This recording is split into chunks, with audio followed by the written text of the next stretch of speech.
प्यारे बच्चों नमस्कार। मैं आदि शर्मा जीएस प्लेनेट ऑफिशियल परिवार में आप सभी का स्वागत करता हूं। और प्यारे बच्चों, एक बहुत ही बढ़िया वीडियो, बहुत ही यूजफुल और नॉलेजफुल वीडियो ये आपके लिए रहने वाली है।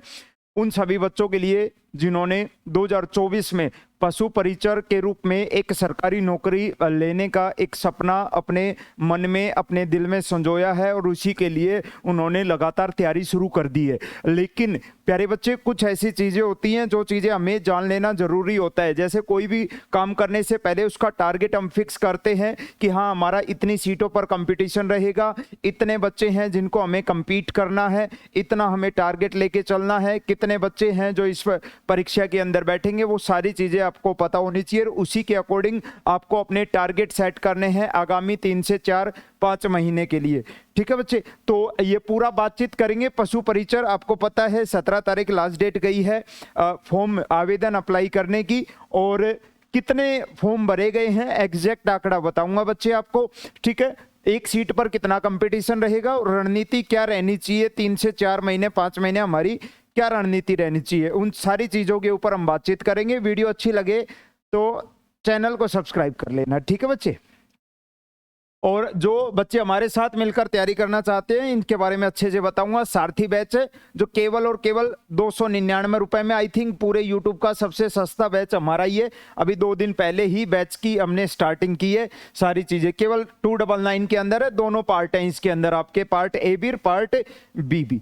ठीक है बच्चे, और कहाँ मिलेगा? जीएस प्लेनेट ऑफिशियल ऐप के ऊपर मिलेगा। ये ऑफिशियल जरूर लिखना, जीएस प्लेनेट के आगे जीएस प्लेनेट ऑफिशियल जरूर लिखना। बाकी नीचे डिस्क्रिप्शन में, वीडियो के डिस्क्रिप्शन में ऐप का लिंक है, आप सीधा वहां से भी डाउनलोड कर सकते हो, या सीधा आप मुझे इस नंबर पे मैसेज कर लो, आपको लिंक मिल जाएगा 9817019664 के ऊपर है ना। और ग्रुप में भी जुड़ना हो आपको, ग्रुप सबके लिए फ्री है, आप ग्रुप में जुड़ सकते हो। वहां आपको पशु परिचर से संबंधित बहुत सारी चीजें हैं जो फ्री ऑफ कॉस्ट हम प्रोवाइड करवाएंगे। ठीक है जी, अब बात करते हैं एग्जैक्ट अपने मुद्दे की।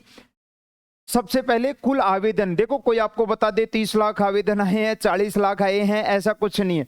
ये जो आंकड़ा बता रहा हूं बच्चे मैं करीब कल मेरे आंखों के सामने की बात है, करीब 10:30 बजे की बात है। 10:30 बजे एक फॉर्म अप्लाई किया था हमने, है ना। उसका स्क्रीनशॉट मैं नहीं लगा पाया, लेकिन अंदाजा बता रहा हूं, अंदाजा है ना। करीब 10:30 10:30 पे फॉर्म अप्लाई किया था हमने, और उसके अकॉर्डिंग ये डेटा बता रहा हूं मैं आपको। लगभग अगर मैं बात करूं तो 22 लाख और 30 हजार, ये समझ लो, और 5-10 हजार इसमें आ गए होंगे। तो लगभग 22 लाख से ज्यादा आपके जो फॉर्म है वो पशु परिचर में अप्लाई किए गए हैं। 22 लाख के करीब फॉर्म ये कुल हैं, चाहे अदर स्टेट वाले भी आ लिए, इसमें सारे आ लिए बच्चे। 22 लाख, 22.5 लाख के करीब मान लो आप, 22.5 लाख। कोई 30 लाख या 40 लाख फॉर्म अप्लाई नहीं हुए हैं, 50 लाख फॉर्म अप्लाई नहीं हुए हैं। ये एग्जैक्ट आंकड़ा है जिन्होंने पशु परिचर का के लिए आवेदन किया है। एग्जाम डेट आपको पता ही है, 21, 22, 23, 24, ये जो आपके सितंबर के अंदर आपकी एग्जाम डेट है पहले से। तो गुरुजी, एक सीट पर कंपटीशन कितना रहेगा, सेफ स्कोर क्या रहेगा, वो सारी चीजें जानते हैं।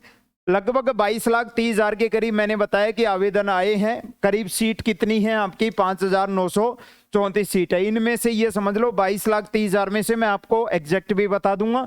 बाकी अभी ये समझ लो इतने 2 से 3 लाख बच्चे ऐसे हैं जो अदर स्टेट से हैं, चाहे वो हरियाणा से हो, चाहे वो यूपी से हो, बिहार से हो। अदर स्टेट के 2 से 3 लाख बच्चों ने इस भर्ती में अप्लाई किया है।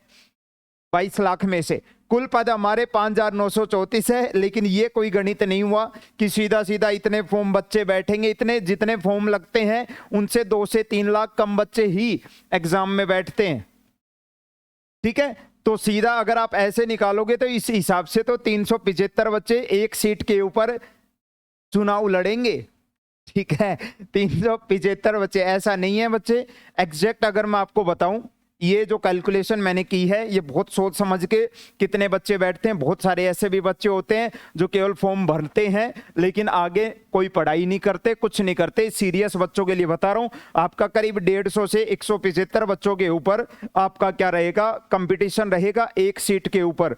ठीक है, भर्ती बहुत छोटी है, सबको पता है, लेकिन बहुत बढ़िया जॉब है। और फिलहाल जिस तंगी से आजकल का जो विद्यार्थी है, युवा वर्ग गुजर रहा है नौकरी के बिना, है ना, उसके लिए फिलहाल कोई भी जॉब लेना बहुत ही ज्यादा कंपलसरी है, चाहे वो किसी भी ग्रेड की हो, चाहे वो ग्रेड 4 की हो, सी की हो, बी की हो, ए की हो, जॉब लेना कंपलसरी है। सबने अपना एक ही टारगेट बनाया हुआ है, तो कंपटीशन बहुत ही अच्छा खासा रहेगा बच्चे इसके अंदर।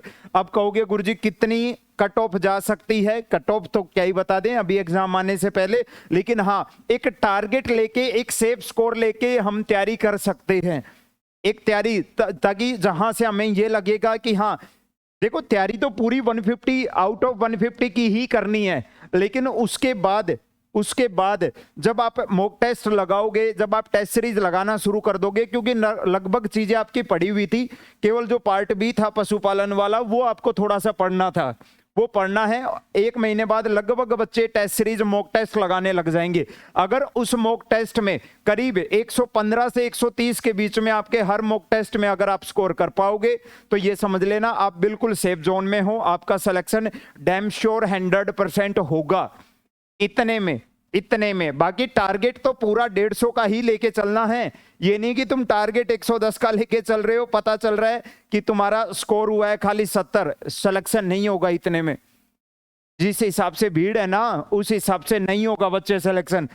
पेपर का पैटर्न आपको पता ही है, पार्ट बी 45 क्वेश्चन है और ये आपके 105 क्वेश्चन है। अगर इसमें से 45 में से 35 भी स्कोर करते हो, 35 भी स्कोर, और यहां 105 में से 80 भी स्कोर करते हो ना बच्चे, तो भी आपका कितना बनेगा? ये 115 का ही स्कोर बनता है।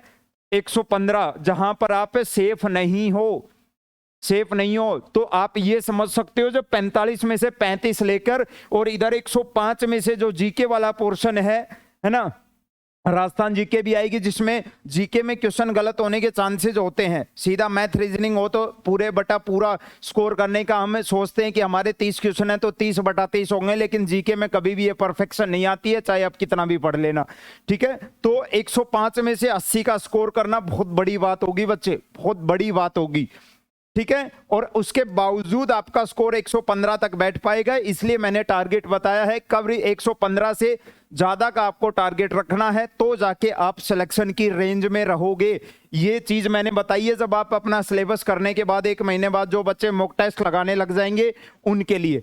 अगर आप अभी से जब मॉक टेस्ट लगाओगे, आगे जब पहुंचोगे, अगर इतने स्कोर में आप रहो तो अब की बार 2024 में पशु परिचर के रूप में एक सरकारी नौकरी आपके पास डेफिनेटली रहेगी बच्चे। अच्छा, स्कोरिंग टॉपिक्स क्या क्या हो सकते हैं सर पार्ट ए में भी और पार्ट बी में भी? सर ये 105 में से 80 पर कैसे पहुंचा जा सकता है?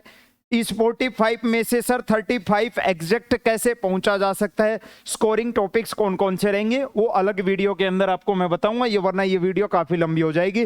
वीडियो बनाने का उद्देश्य था आप सभी को इस बात के लिए अवेयर करवाना कि हाँ वास्तव में फॉर्म कितने लगे हैं। ठीक है, और बढ़िया से तैयारी खींच दो, तगड़ी तैयारी कर दो बच्चे। ये समझ लो अभी अगले 3 से 4 महीने बाद एक ही ये जॉब ऐसी है जो नॉन सीईटी है। अभी अगले 3 से 4 महीने बाद एक ही जॉब ऐसी है जो नॉन सीईटी है, जो हर कोई बच्चा दे सकता है और जहां चांसेस है कि आपका सिलेक्शन हो जाए, वरना इस 2024 के अंदर फिर से आपको सूखे के रूप में निकालना पड़ेगा, अकाल पड़ेगा नौकरी का आपके घर में भी। ठीक है भाई, तो पूरी अपनी जी जान लगा दो। हमारे साथ मिलकर तैयारी करना चाहते हो तो ऑफिशियल ऐप के ऊपर आपको प्रचंड ये सारथी बैच मिलेगा, सारथी बैच के अंदर आप लोग ज्वाइन हो सकते हो। आई होप आप सभी को वीडियो पसंद आई होगी और बाकी आप मेरे साथ यहां जुड़ सकते हो इस नंबर के ऊपर आगे की फर्दर अपडेट्स के लिए। जय हिंद बच्चों, मिलते हैं नेक्स्ट सेशन में।